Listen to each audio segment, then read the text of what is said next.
Diz assim a palavra de Deus: vendo Jesus muita gente ao seu redor, ordenou que passassem para outra margem. Então, aproximando-se dele, um escriba disse a Jesus: Mestre, vou segui-lo para onde quer que o Senhor for. Mas Jesus lhe respondeu: as raposas têm as suas tocas e as aves dos céus têm os seus ninhos, mas o Filho do Homem não tem onde reclinar a cabeça. E o outro dos discípulos lhe disse: Senhor, deixe-me primeiro sepultar o meu pai. Mas Jesus respondeu: siga-me e deixe que os mortos sepultem os seus mortos. Jesus entrou no barco e os seus discípulos o seguiram. E eis que levantou-se no mar uma grande tempestade, de modo que as ondas cobriam o barco. Jesus, porém, estava dormindo. Mas os discípulos foram acordá-lo, dizendo: Senhor, salve-nos, estamos perecendo. Então Jesus perguntou: por que vocês são tão medrosos, homens de pequena fé? E levantando-se, repreendeu os ventos e o mar, e tudo ficou bem calmo. E aqueles homens ficaram admirados, dizendo: quem é este que até os ventos e o mar lhe obedecem? Quando Jesus chegou à outra margem, à terra dos Gadarenos, 2 endemoniados foram ao seu encontro, saindo dentre os túmulos. Eles eram tão furiosos que ninguém podia passar por aquele caminho. E eis que gritaram: o que você quer conosco, Filho de Deus? Você veio aqui nos atormentar antes do tempo. Ora, uma grande manada de porcos estava pastando não longe deles. Então os demônios pediram a Jesus com insistência: se você vai nos expulsar, mande-nos para a manada de porcos. Jesus disse: pois vão. E eles, saindo, entraram nos porcos, e eis que toda a manada se precipitou do despenhadeiro abaixo para dentro do mar e morreram nas águas. Os que tratavam dos porcos fugiram, e chegando à cidade anunciaram todas estas coisas e o que tinha acontecido com os endemoniados. Então a cidade toda saiu para encontrar-se com Jesus. E ao vê-lo, pediram-lhe com insistência que se retirasse da terra deles. Oremos.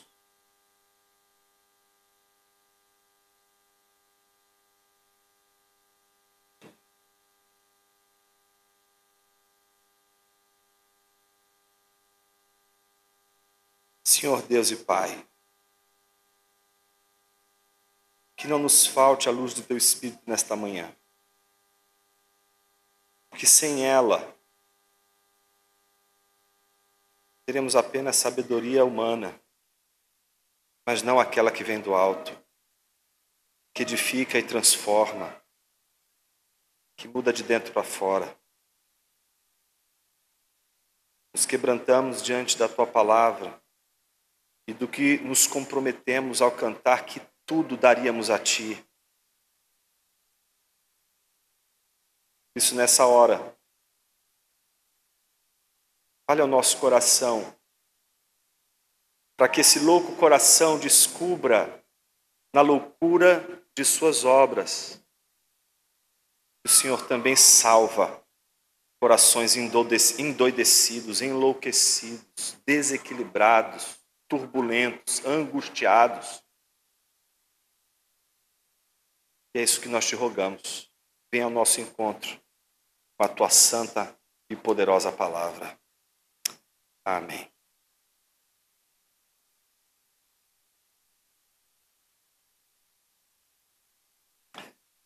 Não é agradável você ser convidado a sair de um recinto que a sua presença causa incômodo.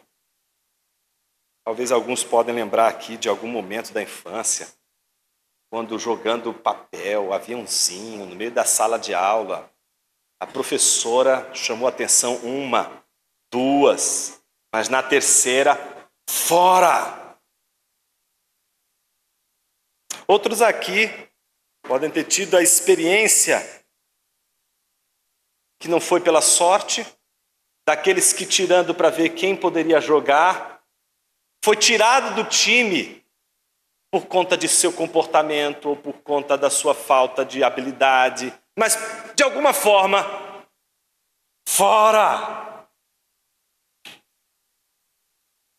Talvez você vai lembrar de novelas da Globo, talvez você vai lembrar de casos dentro da tua casa, pais que mandam embora seus próprios filhos,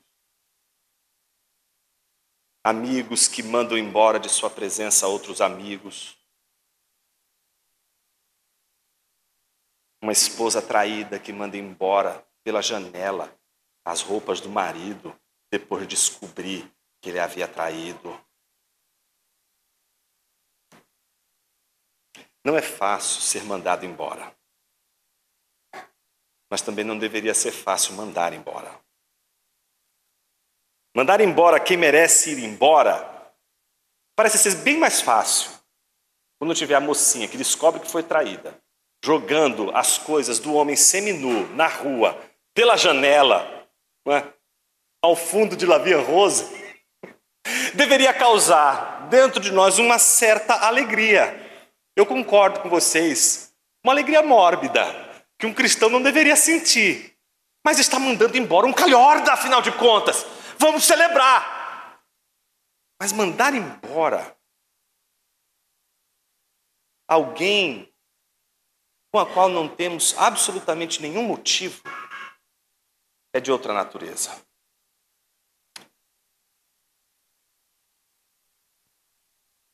Nós vamos falar hoje sobre aqueles que mandam embora Jesus de suas vidas. E assim, como não é fácil mandar embora das nossas vidas aquele que nos faz tão mal, também não vai ser fácil mandar embora aquele que nos faz tão bem. Nós vimos na semana passada, quando abrimos a série de exposições em Mateus 8, até o capítulo 10, que é um trecho que responde ao andamento final do Sermão da Montanha, quando Jesus encerra o Sermão da Montanha, dizendo que existem aqueles que são prudentes e aqueles que são tolos, e que os tolos são aqueles que constroem a sua casa sobre a terra sem fundamento, em contraste com aqueles que são prudentes, que escutam a palavra e praticam a palavra, e por isso constroem a sua casa sob a rocha. E diante dessa comparação, em que Jesus mostra, veja as duas casas, são iguaizinhas, a diferença ninguém vê, está exatamente ocultada, está embaixo das casas, está no seu fundamento. Ninguém vê o fundamento de uma vida, ninguém vê o fundamento de uma pessoa, ninguém vai enxergar o seu fundamento, mas vai saber em que você está fundamentado todas as vezes que a tempestade bater a porta da sua casa e a sua vida desmoronar como um barraco no meio de uma tempestade. Uma vida que se desmorona diante de uma tempestade revela, sim, não a sua casa, mas os seus fundamentos, os fundamentos da casa. Então o povo, ouvindo tudo isso, as multidões que seguiam a Jesus, percebendo que Jesus estava ensinando isso não para elas, porque elas sabiam que Jesus estava dirigindo aquelas palavras aos seus discípulos. Então o que elas ficaram maravilhadas? O texto termina dizendo, quando Jesus acabou de proferir estas palavras, as multidões ficaram maravilhadas, admiradas, espantadas com a autoridade de Jesus, porque ele não ensina como os escribas, ele não ensina como os mestres da lei, ele não ensina como aqueles que eram na época considerados grandes mestres, ele ensina com autoridade e não como os escribas. Então vimos na semana passada que todos os textos que virão a seguir, até o capítulo 10, mostrarão eventos, episódios de sinais e maravilhas, de curas, de exorcismo, de confronto de Jesus com a ordem do mundo, de Jesus com o mundo. Vimos na semana passada que essa tensão, esse conflito com Jesus é um conflito explosivo. E não é um conflito que a gente costuma encontrar entre inimigos que possuem uma mesma natureza. Vimos que existem conflitos que são explosivos. Qualquer conflito explosivo é aquele que você não consegue imaginar as duas pessoas no mesmo lugar. Você consegue identificar alguns conflitos dessa natureza agora? Não precisa verbalizar não, só pensar. Se verbalizar, a gente vai ter um conflito explosivo aqui. Conflitos explosivos são aqueles em que as partes, quando se encontram, elas se encontram diante de um litígio tão forte, tão aguerrido, tão agressivo, que é explosivo. E o que é curioso, essas tensões revelam o quanto as partes possuem a mesma natureza. São duas partes em conflito e as duas partes estão lutando uma com a outra, com as mesmas armas, com a mesma natureza, ao ponto de você olhar as duas partes brigando e você perceber quanto elas são parecidas. Apesar de terem ideias tão diferentes, de terem visões tão diferentes, a natureza é a mesma. Vimos que o conflito de Jesus com o mundo também é um desses conflitos explosivos. Assim como você não poderia imaginar no mesmo quadrado, não é? Um lulopetista e um bolsonarista abraçados, se beijando, a não ser, de alguma forma, se agredindo no mesmo espaço, você não poderia imaginar Jesus se agredindo ou agredindo o mundo no mesmo espaço. O encontro vai ser explosivo tanto quanto, vai ser constrangedor tanto quanto. Eu acabei de constranger aqui. Está constrangido, né? É explosivo mesmo, irmão. É para ficar explosivo o ambiente. Tá? Fica aí, aguenta bonitinho aí, sentadinho no seu cantinho. É explosivo, tem atenção. Mas você, meu irmão, não vai lutar contra Jesus como você luta com seu adversário de visão política. Porque Jesus nunca vai ter a sua natureza. Ele nunca vai usar os seus recursos. Nunca vai usar os seus expedientes. Porque o conflito de Jesus com o mundo é explosivo. Mas não é um conflito de partes que possuem a mesma natureza. A natureza daquele que luta com o mundo é a natureza da autoridade que ele tem sobre o mundo. Jesus está em luta contra um mundo que está submisso à sua vontade, submisso ao seu domínio, submisso ao seu poderio. Estamos, portanto, lidando com uma luta entre aqueles que não são iguais. Jesus já venceu o mundo. Mas isso não significa que não haja uma luta explosiva entre Jesus e o mundo. E Mateus quer mostrar como este Senhor, que é a autoridade sobre o mundo, que é o conquistador do mundo, que é o Senhor do mundo, como ele luta com o mundo e como o mundo luta com ele. Jesus não luta com o mundo como se fosse amigo do mundo, ou como se fosse um mero inimigo do mundo. Jesus luta com o mundo como ele luta com Satanás. Luta como Senhor do mundo, como também ele é Senhor de anjos e demônios. Não sabemos essa luta, porque a gente só sabe lutar com quem a gente acha que vai dar para revidar. Lutar contra o Todo-Poderoso é de outra natureza. Isso que eu acho engraçado, esses dias eu postei exatamente o que era um resumo do sermão da semana passada. E algumas pessoas ficaram escandalizadas. Como assim? Um crente lutar com Deus? É verdade, você vai em algum momento pensar assim, puxa vida, mas a pessoa de repente esquece Romanos capítulo 5. Justificados, pois, mediante a fé temos paz com Deus. E por que tem paz com Deus? Porque você estava em guerra com Ele, você estava em luta com Ele. Paulo não está escrevendo para ímpio, Paulo está escrevendo para crente. Por isso que depois as pessoas não entendem. Por que depois, na sequência, ele vai falar da tribulação que produz perseverança? Porque o crente está em tribulação, e na tribulação o crente vai achar o quê? Que Deus voltou a castigá-lo, que Deus voltou a lutar contra ele. Mas por que a gente precisa saber que a gente tem paz com Deus? A gente precisa saber que a gente tem paz com Deus para que nenhum crente possa dizer que a prova que Deus nos submete, é um juízo divino.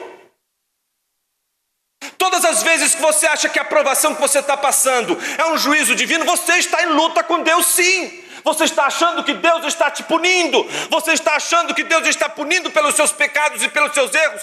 E você, de uma maneira sacrílega, está negando o sacrifício de Jesus na cruz do Calvário, que recebeu o golpe que era para você. Aquela ferida que Jesus recebe, tanto nas suas mãos, como nos seus pés, como no seu lado, era para você, mas foi para Ele. A mão pesada de Deus era para você, mas foi para Ele. Acabou. Não há mais ira. Não existe a ira de Deus contra aqueles que estão em Cristo Jesus. Acabou. Você não precisa mais achar que Deus está lutando com você, mas você acha. Você acha que de alguma forma Deus está ainda inquieto e precisa te disciplinar.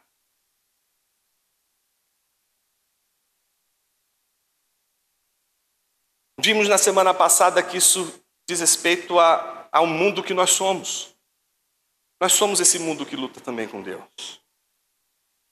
Mas o texto de hoje, que reflete que lutamos com Cristo porque somos e estamos neste mundo, veremos que a autoridade de Jesus também se manifesta numa luta não apenas contra aqueles que pertencem a Deus, mas contra aqueles que não pertencem a Ele. A nossa luta com Deus é de uma natureza distinta, da natureza daqueles para os quais a palavra de Deus vem com a mesma força, com o mesmo ímpeto e com o mesmo corte da sua espada.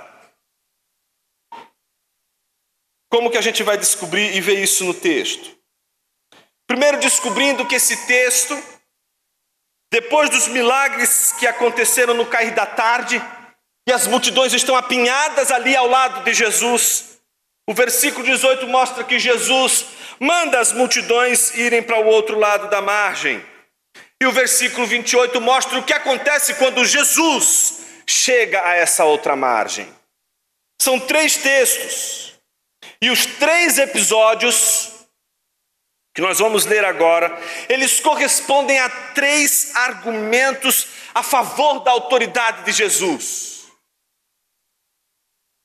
Eles começam, em primeiro lugar, chamando a atenção da autoridade de Jesus sobre os seus discípulos, para depois chamar a atenção da autoridade de Jesus sobre aqueles que não são seus seguidores, aqueles que não são seus discípulos. Quais são os 3 argumentos? Argumento primeiro é o argumento do custo do discipulado, dos versículos 18 a 22.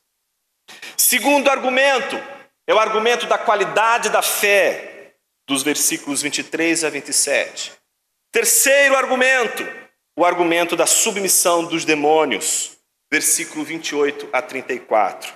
O argumento do custo do discipulado, o argumento da qualidade da fé, o argumento da submissão dos demônios. Comecemos com o primeiro, que diz respeito ao custo do discipulado. Jesus tinha 3 tipos de seguidores. Um primeiro grupo que seguia Jesus é o chamado grupo das multidões. Estão seguindo a Jesus sem compromisso com Jesus, mas estão seguindo a Jesus porque querem alguma coisa dele, porque querem algum milagre dele, porque descobriram que se pedir com fé vão receber, porque sabem que alguma coisa ele está fazendo e têm a esperança de que elas possam ser alcançadas pelas mãos de Jesus, que são divinas, que são curadoras. Existe um outro anel, esse anel é interior. É o segundo grupo, o grupo dos discípulos. São muitos e muitos e muitos discípulos de Jesus. E discípulos das mais variadas naturezas. Você vai encontrar, seguindo a Jesus nesse segundo anel, um escriba, como você vai encontrar alguém que é pescador. Você vai encontrar homens e mulheres, você vai encontrar velhos e crianças. Todos eles não são multidões, meramente multidões, são discípulos. São aqueles que de alguma forma perceberam que há algo em Jesus, mais do que os milagres, e que diz respeito ao seu ensino, que diz respeito ao que ele está ensinando. Então eles não querem apenas milagres, eles querem também entender a palavra de Jesus, querem entender o discurso de Jesus. Existe o último anel, que é o anel mais, no concêntrico, né, o mais interior, que é o dos 12. Aqueles que seguem a Jesus e que entenderam muito bem o que significa seguir a Jesus, e mesmo não sabendo as consequências radicais do que é seguir a Jesus, estão seguindo a Jesus porque Jesus quis.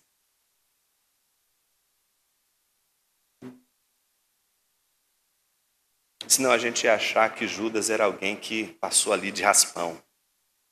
Jesus quis Judas entre os seus. São 3 tipos de seguidores: multidões, discípulos e os 12. O que vai acontecer agora? Nesse primeiro argumento, que é o argumento do custo do discipulado, 2 integrantes desse segundo anel, do anel de seguidores de Jesus, abordam a Jesus.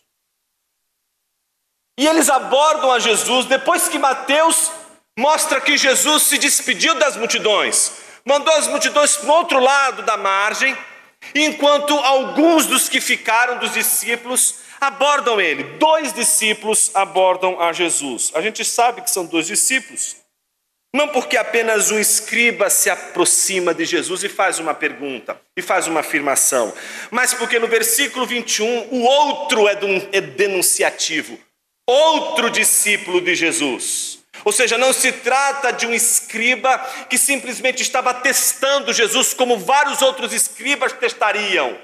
Se trata de um escriba que está seguindo a Jesus, um escriba que está impressionado com o ensino de Jesus e que está tentando entender o ensino de Jesus, mas que alguma coisa no ensino de Jesus cativou ele de uma tal forma, de uma forma tão extraordinária, que ele quer seguir a Jesus. Então o que nós vamos ver aqui? O contraste tipológico, né, de discípulos de Jesus. Existem, pelo menos na luta de Jesus com o mundo, 2 tipos de discípulos. Um primeiro discípulo é rápido demais. O outro discípulo é lento demais.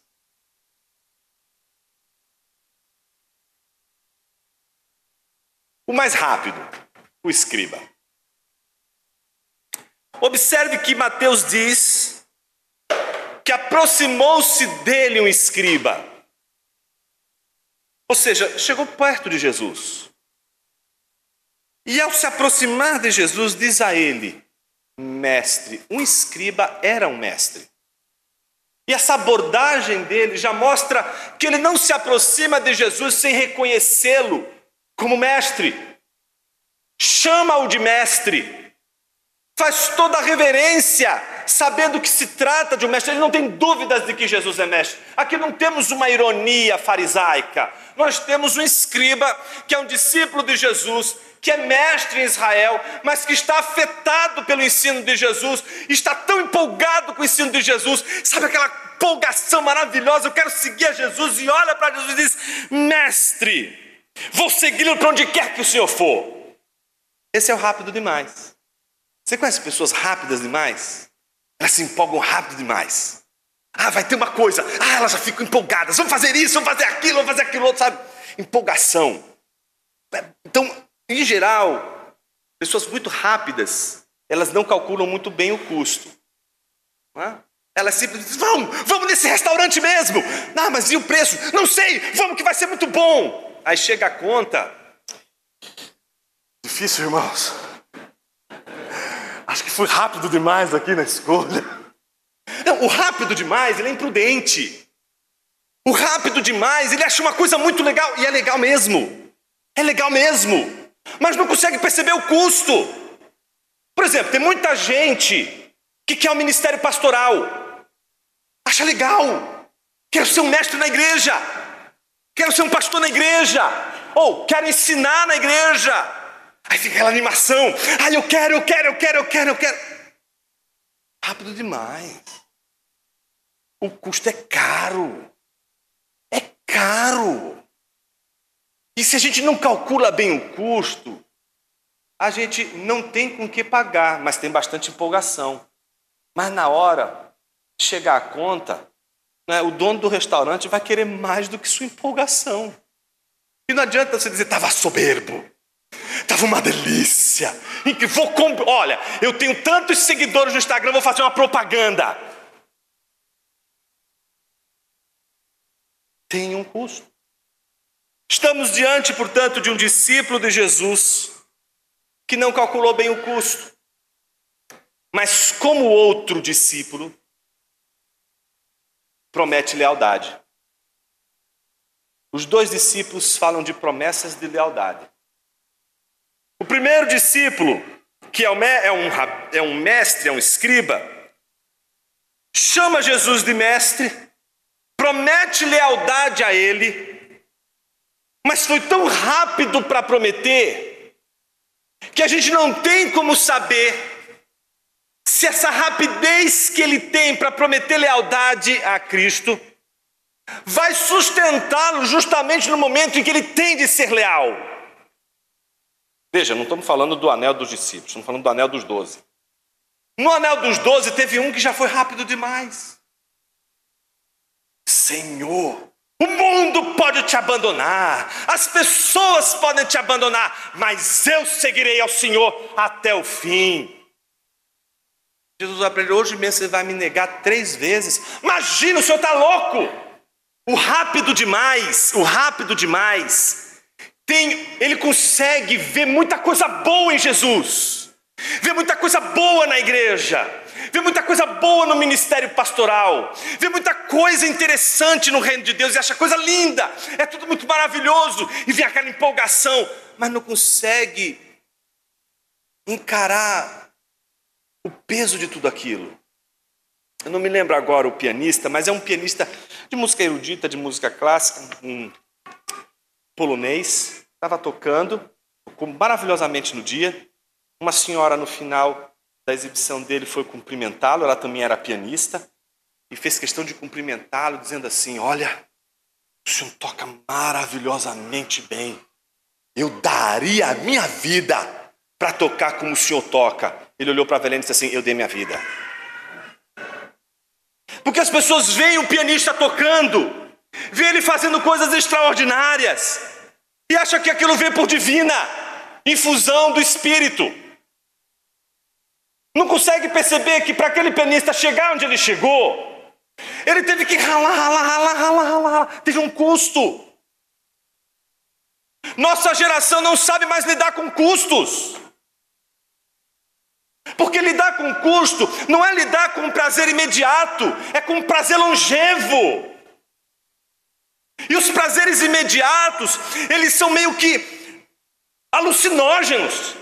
Eles vão nos colocando dentro de ilusão atrás de ilusão, porque é uma espécie de tentativa de maximização do prazer, de durabilidade desse prazer, na multiplicidade de experiências. Eu preciso de várias experiências, quando na verdade uma experiência de alto custo, que vai custar algo de você, vai te dar um prazer longevo.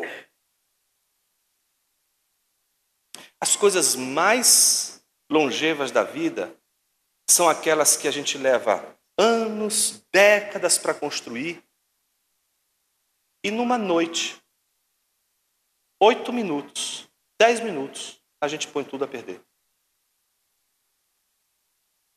Elas são muito preciosas, elas são muito valiosas, mas elas são conquistadas com um longo custo. Aquele escriba percebeu que estava diante de um tesouro, percebeu que estava diante de algo grandioso, e o problema dele não é conhecer o grandioso que está diante dele, é não perceber que aquele grandioso que está diante dele, aquela coisa extraordinária que está diante dele, vai custar algo. Aí eu preciso fazer uma nota de rodapé bem rápida, porque senão arminianos e calvinistas vão criar aqui um conflito explosivo. Alguém poderia dizer, mas Jonas, a salvação é pela graça. E eu vou dizer, sim, animal. E o que você não entendeu? Ele vai dizer assim: você acabou de dizer que o tesouro, que é o evangelho, que é a graça de Jesus, que é o que Jesus está ensinando, tem um custo. E eu vou dizer, não, animal. Você não entendeu o que eu disse. O que eu estou dizendo para você não é que a sua salvação custa algo. Sua salvação já custou algo. E se você ainda não percebeu, toda a história de Jesus é o custo que ele pagou para salvar você. Eu não estou falando do custo dele, seu animal, eu estou falando do seu custo. Você já está salvo. Você já pode enxergá-lo. Você já pode conhecê-lo. Você já pode ter entendimento dele. Mas você pode ser um demônio. Você pode ser um demônio. Você pode conhecê-lo e mesmo assim ser como um demônio. Os demônios creem, diz Tiago. Eles temem a Deus. Até um demônio sabe quem é Jesus. Mas não estamos falando de saber, de conhecer. Não estamos falando do salvamento que Deus fez de sua vida do inferno. Estamos falando do chamado de Deus. Estamos falando do discipulado com Cristo. Estamos falando da vida com Cristo. Da vida daqueles que, não tendo vida nenhuma, tiveram na morte de Jesus a maior de todas as vidas, para que com esta vida seguisse até a morte, pela vida eterna que Cristo Jesus, na sua morte, deu a todos aqueles que o seguem. Então o custo não é para ser salvo. O custo não é... Jesus pagou o custo. O custo não é da sua salvação. O custo é do aprimoramento da sua salvação. O custo é do desenvolvimento da sua salvação. O custo é do desenvolvimento da sua maturidade cristã. O custo é do desenvolvimento da sua vida, do seu coração, da sua mente, da disciplina do seu interior, do seu coração, de acordo com as Escrituras. É desse custo que nós estamos falando.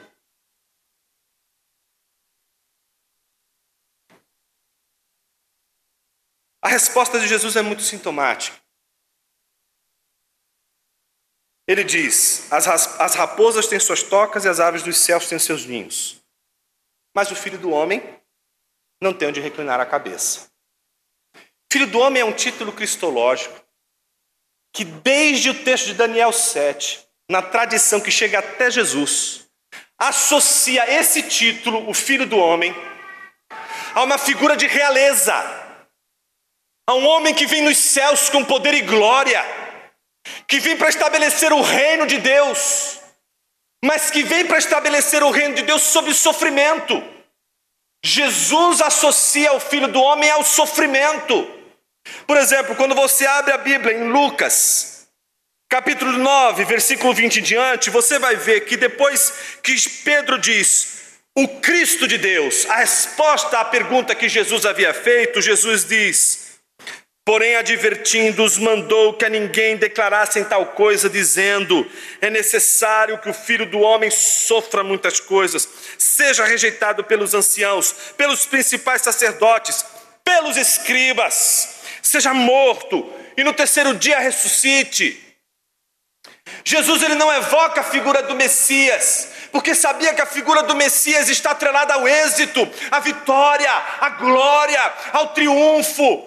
Mas todas as vezes que usam o Messias para se referir a Jesus, na sequência ele vai dizer: mas virá o Filho do Homem em sofrimento, em dor. Ele é rei, mas não espere um rei que não seja humilhado. Você está disposto a ser representado por um rei envergonhado, um rei humilhado, um rei vilipendiado, um rei crucificado? Está disposto a ser representado por um varão de dores, por alguém que foi rejeitado pelos seus, por alguém que foi abandonado pelos seus, por alguém que foi expulso de cidades, que foi rejeitado para quem o Pai o enviou. Ou seja, é como se Jesus estivesse dizendo: lindo e maravilhoso, mas você está disposto a me seguir mesmo sabendo que eu serei a sua vergonha? Que eu serei exatamente aquilo que luta contra toda a sua expectativa de êxito e vitória? Você está disposto a me seguir mesmo sabendo que eu serei humilhado? Já o outro discípulo é lento demais. Ele é o outro lado da história. Ele é aquele que vai dizer: Senhor, deixe-me primeiro sepultar meu pai. Duas coisas podem acontecer aqui. A primeira é que o pai morreu e que ele precisa sepultar o pai, certo? A segunda é que é uma expressão que não necessariamente diz respeito à morte do pai, mas diz respeito ao fato de ele já estar tão idoso, que ele está prestes a morrer. Ele sabe que o velho não vai durar muito tempo, mas que ele não vai conseguir administrar o cuidado do velho e ao mesmo tempo seguir a Jesus. Mas como isso é muito rápido, ele faz o cálculo do custo e diz: Senhor, não vai durar muito, o velho vai morrer. E aí, quando resolver essa questão, eu vou te seguir.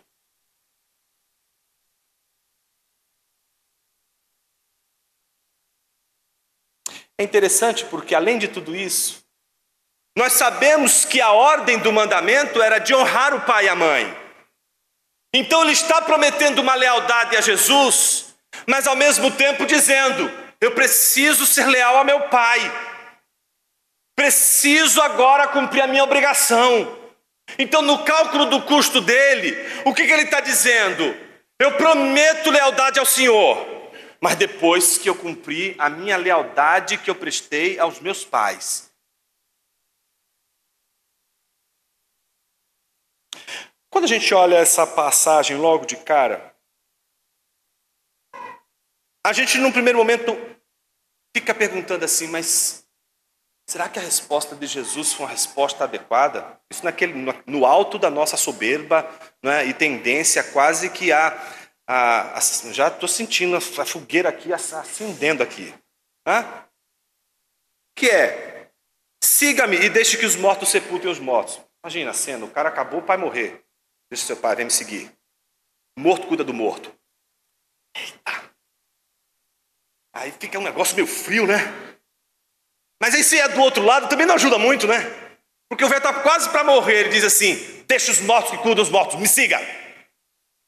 Fica uma coisa assim: peraí, o que Jesus está querendo dizer com isso? E o amor? E aquela coisa toda fofinha? Onde foi parar aquele negócio todo, né? Cadê? Mateus está usando um recurso que o tempo todo ele está mostrando que é o recurso que Jesus está usando para falar da radicalidade na autoridade de Jesus. Veja, quando ele diz: se o teu olho está te fazendo mal, o que Jesus diz? Arranca, é isso que você vai fazer? Não, porque senão, meu irmão, tem alguns irmãos aqui que vão sofrer muito. Porque, veja, não é só os olhos, não é só alguns a língua, meu Deus. Vai ter tanta coisa para mutilar, que se for tirar tudo, meu irmão, acho que se sobrar a coluna vertebral, acho que nem ela se salva. Vai sobrar a coluna e vai dizer: não, mas tem algum diabo ainda aqui. Então, veja, óbvio que Jesus não está dizendo que isso tem que ser feito literalmente. Ele está mostrando a intensidade do que está em jogo. As pessoas têm que calcular o custo do que está em jogo. Então vamos observar isso sob essa sentença de uma forte, uma ordem de Jesus, que tem uma forte implicação que aquele que está tão lento não está percebendo a urgência do que Jesus está fazendo. Está Jesus dizendo: calma, vai devagar. O outro, Jesus está dizendo: o senhor é uma lesma. Você está lento demais, é agora que você tem que ir. Ou seja, ele está falando com dois padrões que não são adequados. Um que é muito rápido, atropela tudo, faz tudo de uma vez. Jesus está dizendo: calma, vai devagar. E o outro que: não, Senhor, deixa eu terminar de construir minha casa, deixa eu construir, de fazer as coisas, deixa eu ter uma estabilidade financeira, aí eu vou te servir melhor na igreja, né? Aí está lá: sim, Senhor, está chegando o tempo. São os lentos, lento demais, porque não entendeu que seguir a Jesus é algo urgente. Mas não pode ser algo feito da maneira impensada, sem calcular o custo, mas também não pode ser feito sem uma dose de entrega, sem uma dose de insegurança, sem lançar-se nas mãos de Deus, sabendo que Ele vai cuidar de todas as coisas. Não pode ser algo que a gente diz, vou me saltar agora e entregar tudo nas mãos do Senhor sem pensar, mas também não pode ser, vou pensar agora todos os detalhes, não vai faltar nada. Jesus está chamando a atenção para o equilíbrio do chamado. Tem que calcular o custo e tem que agir na hora certa. E é tão curioso, porque Jesus ainda disse para ele, é como se estivesse dizendo, acho que eu vou conseguir comover Jesus, vou ganhar mais uns 30 dias aqui, e depois eu retomo, né, o meu trabalho na igreja. Jesus olha para ele e diz, siga-me.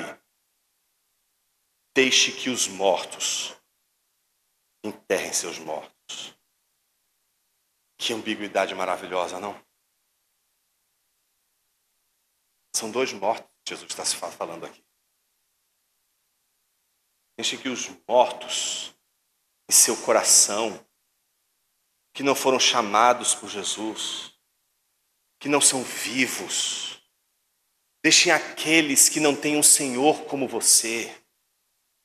Deixem aqueles que já perderam a vida enterrar aqueles que fisicamente já estão mortos.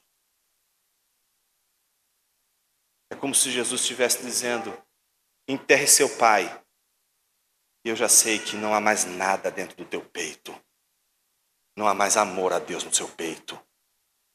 Não há mais submissão ao Senhor da vida e ao Senhor da morte em seu peito. Porque quem está falando com você não é seu pai, não é sua mãe, é o seu Criador. Se você pode obedecer a qualquer pessoa, menos a Deus, algo dentro de você já morreu faz tempo e você não sabe. Vai enterrar então seu morto. Vai enterrar os mortos da tua vida, porque você já está morto dentro e não sabe. Porque você já não conhece mais uma autoridade maior sobre todas as coisas do que o próprio Cristo. Então é radical o discipulado? É. E ele vai ser radical para rapidinhos e para lerdinhos. E aí? De que lado você está? João, seu centrão. Não gosta de conflito, né? Deus está guardado. Segundo, o segundo texto não vai falar sobre a qualidade, a questão do custo discipulado, mas vai falar da qualidade da fé. É muito simples o próximo texto, o argumento, mas ele é muito significativo. O texto a seguir, por causa de Tertuliano, ele ganhou uma interpretação quase que hegemônica. Todo mundo acaba dizendo que a igreja é como se fosse esse barquinho e que Jesus, quando está na igreja, a turbulência está ali, as coisas todas estão ali, mas importante é que Jesus está lá. Se aconteceu a turbulência, a igreja, vamos orar. E Jesus vai se levantar. E quando ele se levantar, ele vai acalmar a tempestade. Porque a tempestade é o mundo, estamos em conflito com o mundo. Então, pronto, é isso. Mas não é isso que Mateus tem em mente. Mateus não tem em mente a questão da nossa oração em tempos conflituosos, em tempos difíceis na vida. É mais do que isso. Tem ainda a ver com a autoridade de Jesus. O primeiro texto está mostrando que o discipulado tem um custo, porque seguir a autoridade de Jesus, seguir os passos de Jesus, se submeter a Jesus, vai custar algo e vai exigir que a pessoa faça o cálculo certinho. Não pode ser rápido, não pode ser lento, tem que ser consciente do custo que é seguir a Jesus. O segundo, ele vai mostrar com que tipo de fé aquele que segue a Jesus deve exercê-la. Que tipo de fé é essa? Então, por força de falta de criatividade, mas ao mesmo tempo perto o suficiente do texto para ilustrar da maneira mais clara possível, Quando Jesus diz, por que vocês são tão medrosos, homens de pequena fé? Temos então homens de pequena fé e homens de grande fé. Olha que genial. Se temos homens de pequena fé, temos homens de grande fé. O que é uma pequena fé? É uma fé cujos seguidores de Jesus manifestam. Ela não é não deve ser vista em termos de quantidade, mas de qualidade. Não é grandeza em termos de tamanho, mas de qualidade, de profundidade, de vivência. Então, uma fé pequena é uma fé que tem um tipo de vivência menos profunda, menos enraizada, menos madura do que aquela fé que a gente está chamando de grandiosa. A pequena fé, ela é uma busca por paz que só existe na hora da tempestade. Não é a paz que se busca quando está em paz. É a paz que se busca apenas quando se está em tempestade. Porque acreditamos que há momentos na vida em que estamos em paz, mesmo Jesus dizendo que nós não estaríamos em paz. Essa pequena fé é manifestada pela nossa incapacidade de atravessar as dificuldades, as tempestades da vida, confiando em Deus, confiando em Jesus. Uma coisa é a nossa oração no meio da tempestade, que reflete a nossa confiança em Jesus. Outra coisa é a nossa oração no meio da tempestade, que piedosamente reflete a nossa desconfiança de Jesus. Ele está no barco. O mais interessado que aquele barco não afundasse é justamente aquele que está dormindo naquele barco. Deus está ali, encarnado, dormindo naquele barco. E eles não conseguem fazer a única coisa que aqueles que possuem uma grandiosa fé são capazes de fazer em tempos turbulentos: cantar.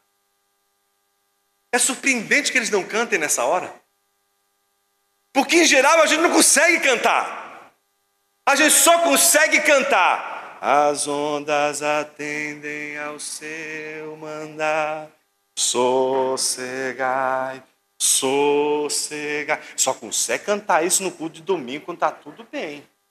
Se o negócio apertou, se a coisa está destruindo por todos os lados, você não vai ver o cara: seja o encapelado mar, a ira dos homens. Não, o cara não vai estar, não. O cara vai estar pensando: como que eu vou resolver esse problema? Desgraça dessa vida de igreja. Os irmãos nem ligam para mim, esses pastores nem ligam para mim. Olha que inferno que está isso aqui. É isso que vai cair da sua boca. Não vai sair: sossegai.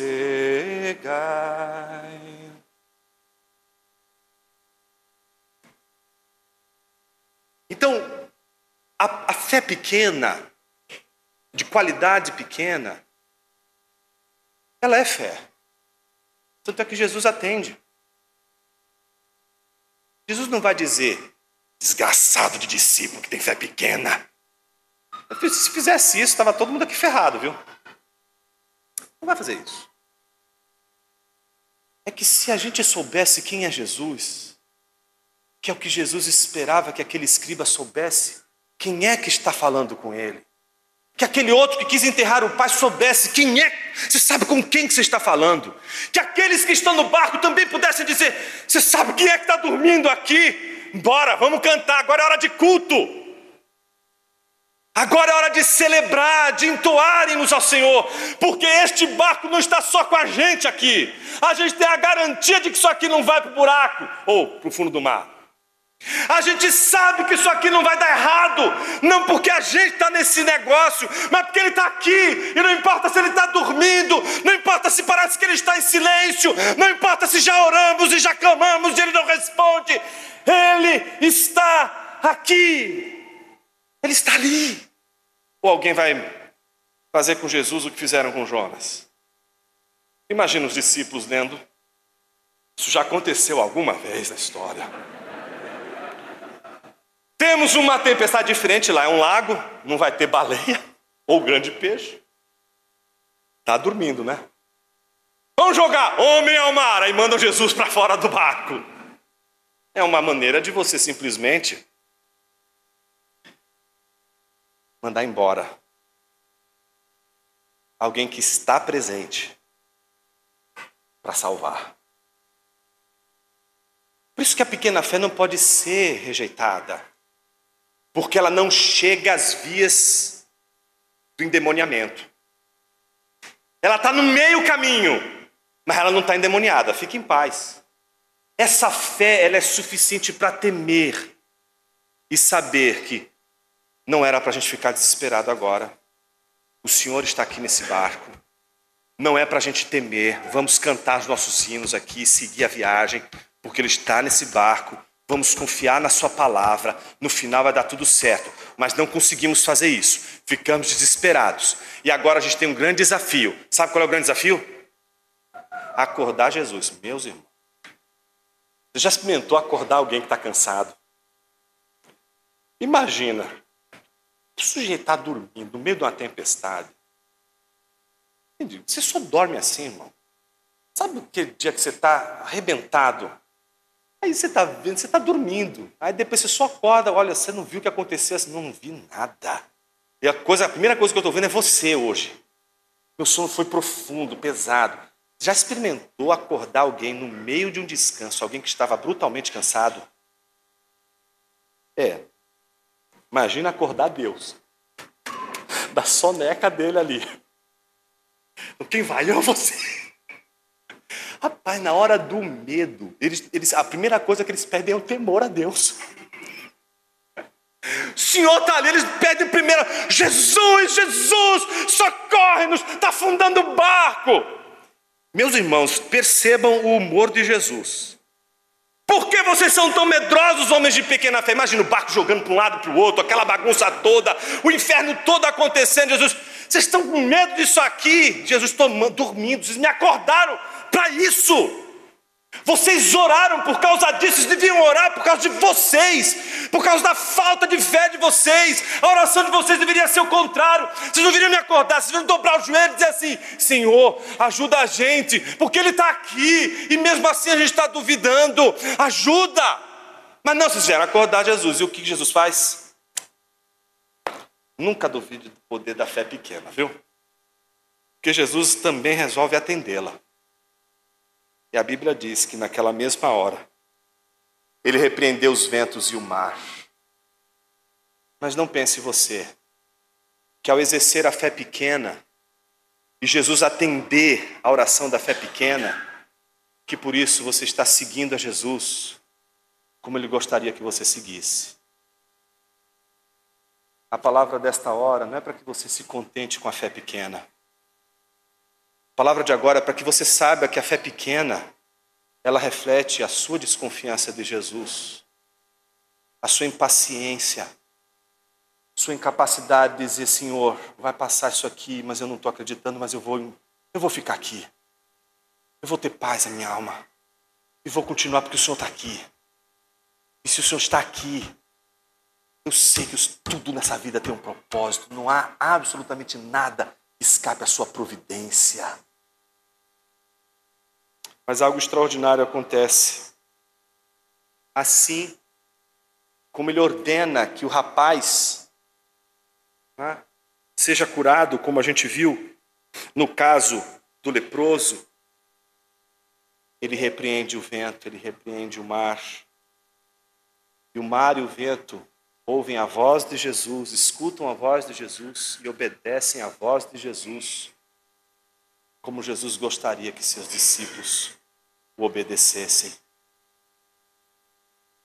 Como Jesus, ao dar uma ordem, não se alegraria em encontrar discípulos que obedecessem ao seu chamado, como o vento e o mar lhe obedecem. É esta fé grandiosa que Deus espera de mim e de você.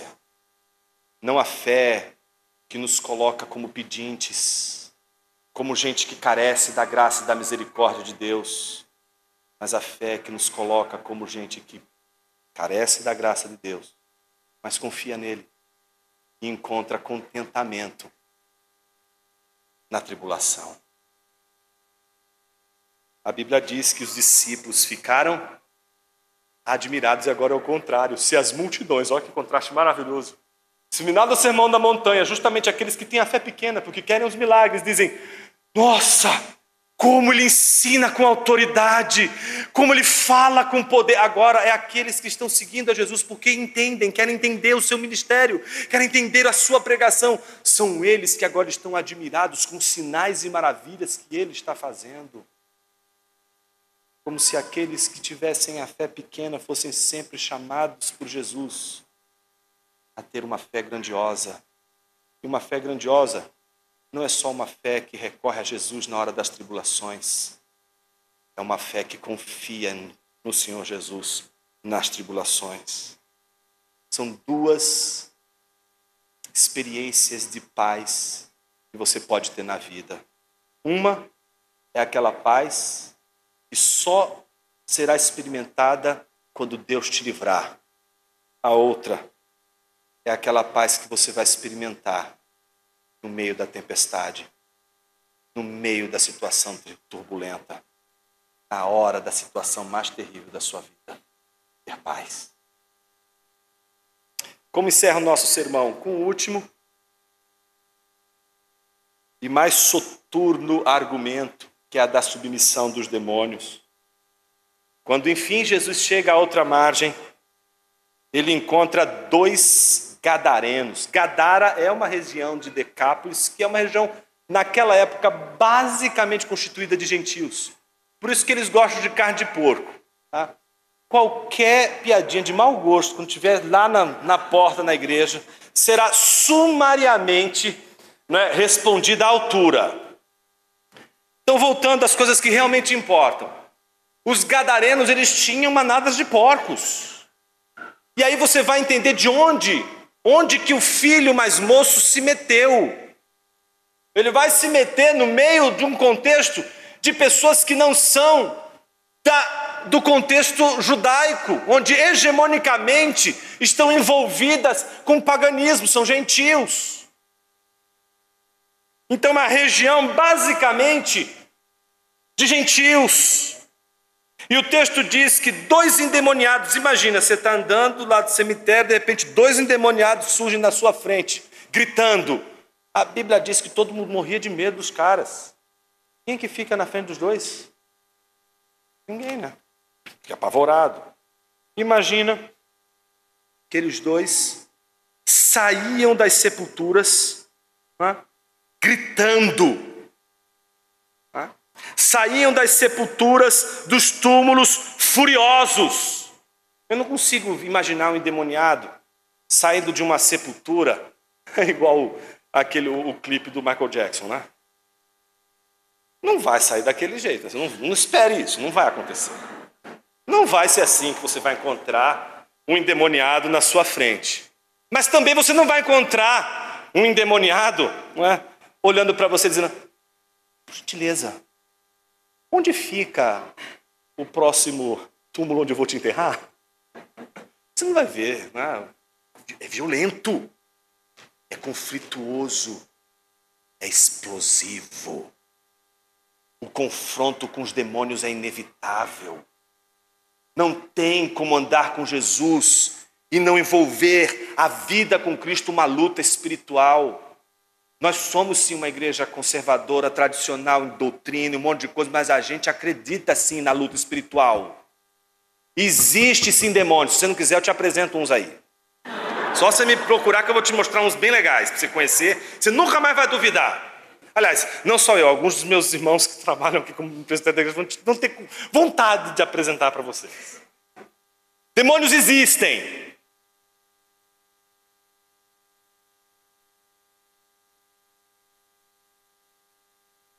E o interessante é que eles, manifestados nos corpos daqueles gadarenos,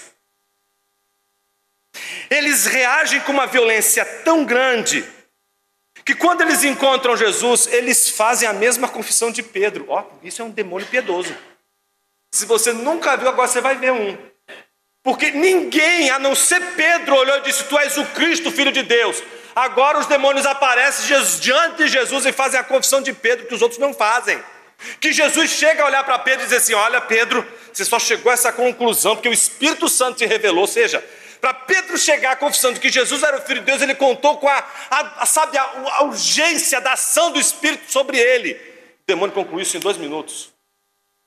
Olha para Jesus e diz: o que você quer conosco, Filho de Deus?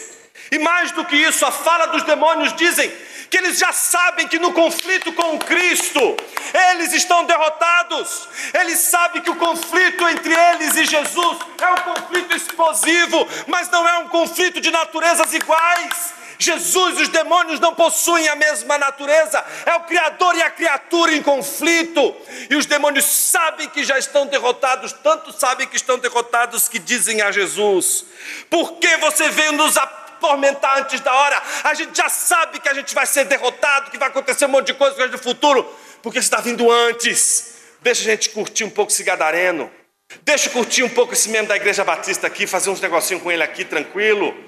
Por que você está me tirando o meu prazer justamente agora? Aí estava passando uma manada de porcos, estava pastando não longe deles, e aí os demônios tiveram uma brilhante ideia. Sabendo que Jesus está diante de 2 homens, não vai permitir que aquilo aconteça, o que os demônios dizem? Se você vai nos expulsar, pelo olhar de Jesus, né, você já sabe, né?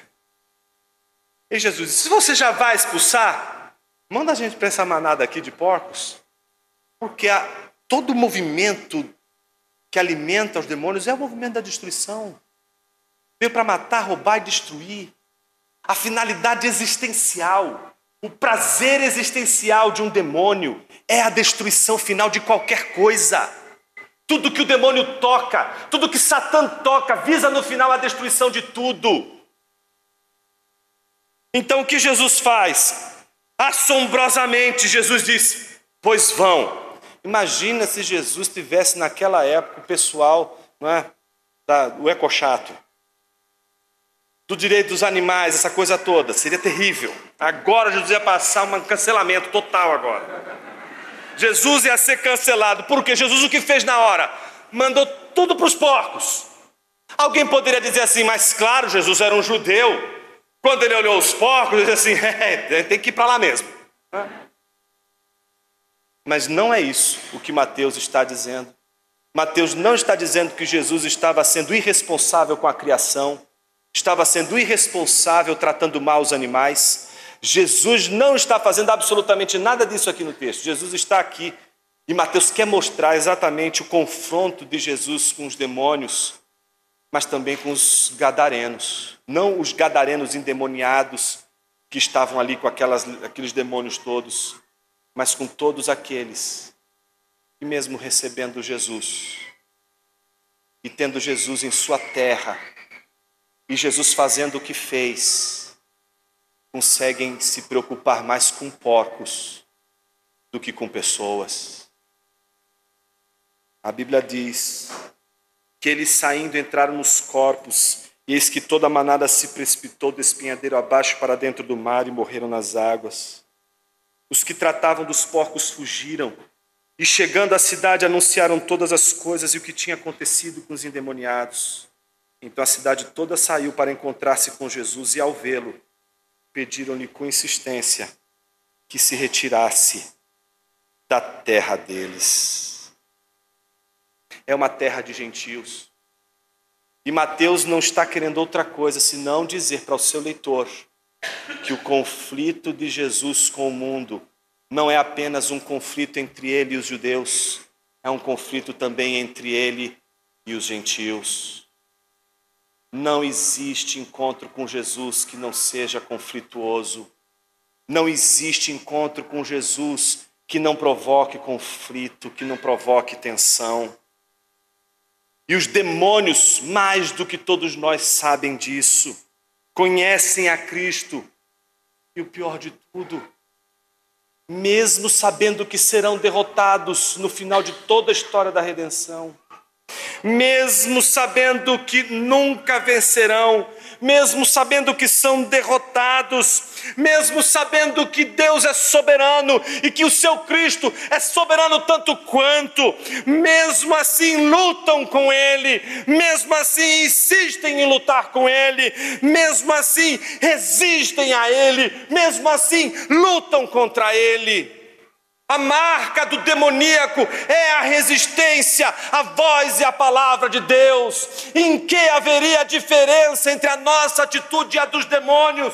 Quando nós mesmos estamos diante de Cristo, não obedecemos a sua voz e resistimos à sua voz e resistimos à sua palavra. Mas aqui está algo mais em jogo. Na ética daqueles que não eram judeus, mas eram gentios. Mateus faz questão de mostrar que para eles as pessoas valiam muito menos do que porcos. O prejuízo dos porcos nunca vai compensar a salvação de duas pessoas. Estamos diante de uma situação em que Jesus está conflitando contra a realidade de um mundo que nunca vai ter uma verdadeira hierarquia de valores se não tiver como mais supremo ser Deus e seu Filho.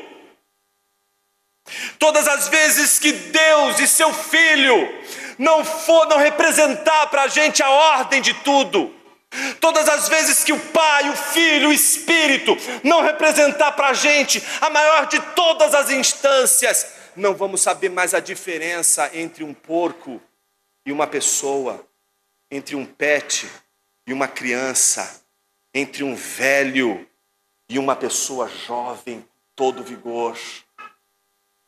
Todas as vezes que nós não amarmos a Deus mais do que todas as coisas, seremos não como Jesus, que dormia no barco e repreendeu a tempestade, mas seremos como um profeta, que desobedecendo a voz de Deus, dormia no barco,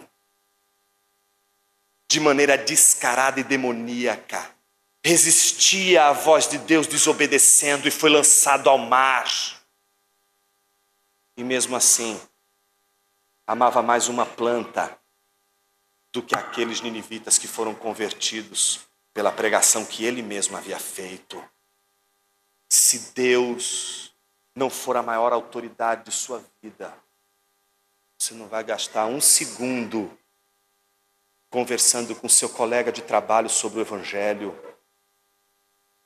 Se Deus não for acima de tudo na sua vida, você não vai gastar um segundo conversando com seu namorado, com a sua namorada, com seu esposo, com sua esposa. Você não vai gastar 10 minutos com seu filho, você não vai gastar 10 minutos com seu pai, você não vai gastar 30 minutos que seja com sua mãe, 30 minutos que seja com a sua filha.